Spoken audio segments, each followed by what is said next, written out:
আসসালামু আলাইকুম। জীবনে টাকা ইনকাম করবেন, প্রচুর টাকা ইনকাম করবেন, তবে সেটা হালালভাবে।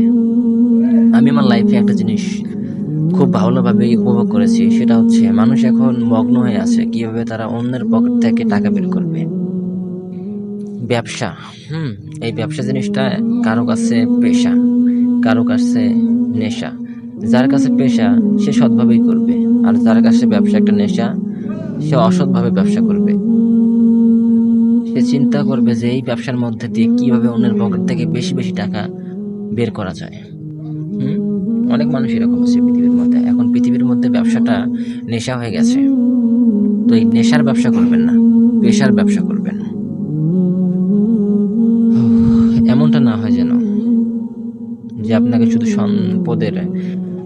সম্পদের প্রতিযোগিতা তোমাদেরকে ব্যস্ত করে রেখেছে, এমনটা যেন না হয়। টাকা পয়সা ইনকাম করবেন, বহুত টাকা ইনকাম করবেন, তবে সেটা হালালভাবে পরিশ্রম করে। অসৎভাবে টাকা ইনকাম করবেন না। যদি ব্যবসা করেন, ব্যবসার মধ্যে ওয়ারেন্টি গ্যারান্টি দিবেন, এবং একটা নির্দিষ্ট অ্যামাউন্ট লাভ করার চেষ্টা করবেন। অনেক বেশি পরিমাণে লাভ করার চেষ্টা করবেন না, তাহলে আপনার ব্যবসা টিকবে না। হুম, ব্যবসা টিকবে না এটা আমি বলছি না, ওটা ওই যে থাকার নিয়তি আল্লাহর পক্ষ থেকে টিকবে না। আপনি মনে করেছেন আমি ব্যবসা করছি, বেশি লাভ নিলে সমস্যা কি? সমস্যা আছে ভাই। সবাই তো আপনার মতো ধনী না। হ্যাঁ, তো যেটা বলছিলাম, যে ব্যবসাটা যেন নেশা না হয়, ব্যবসা যেন পেশা হয়।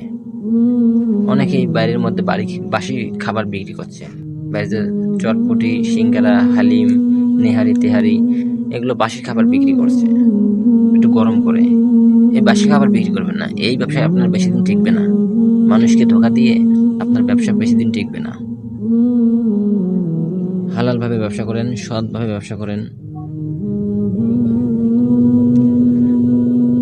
খুব কম লাভ করেন, কিন্তু প্রোডাকশন সেল যেন বেশি হয়, সেই চেষ্টায় থাকবেন।